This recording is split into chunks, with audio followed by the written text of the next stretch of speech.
என்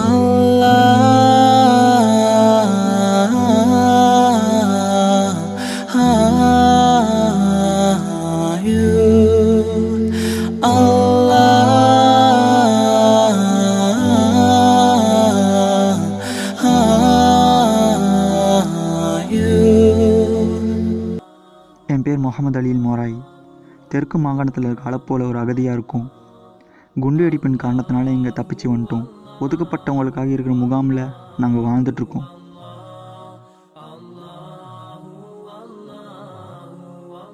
என்னுடைய மகளுடைய கால்கள் துண்டிக்கப்பட்டிருக்கு. எங்களுக்கு இப்போ prosthetics தேவைப்படுது.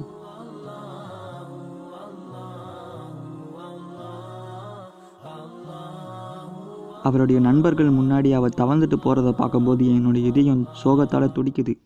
அவளை சுற்றி இருக்கவங்க ஓடி ஆடி விளையாடுறாங்க.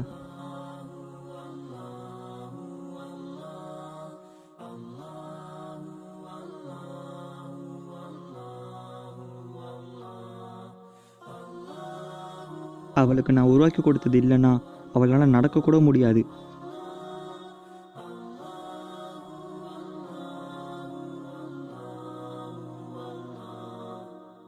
சில பிளாஸ்டிக் பொருட்களை எடுத்து 2 தகரத்துக்குள்ளே வச்சுருக்கேன்.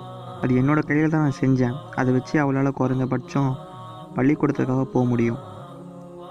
அது கொஞ்சம் கஷ்டம்தான், ஆனால் எதுவுமே இல்லாததுக்கு இது கொஞ்சம் பரவாயில்ல.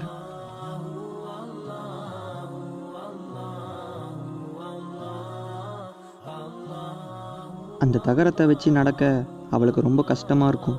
எனக்கும் ரொம்ப கஷ்டமாக இருக்குது. இதன் காரணமாக எங்களுக்கு prosthetics ரொம்ப முக்கியமாக தேவைப்படுது. குறைஞ்சபட்சமாக எங்களால் இங்கே ஒரு அமைதியான ஒரு வாழ்க்கையை வாழ முடியுது, இங்கே இருக்க மற்றவங்கள மாதிரி. எங்களுடைய முக்கியமான கனவு என்ன தெரியுமா? நானும் என்னுடைய மகளும் மறுபடியும் நடக்கணும், யாருடைய துணையும் இல்லாமல்.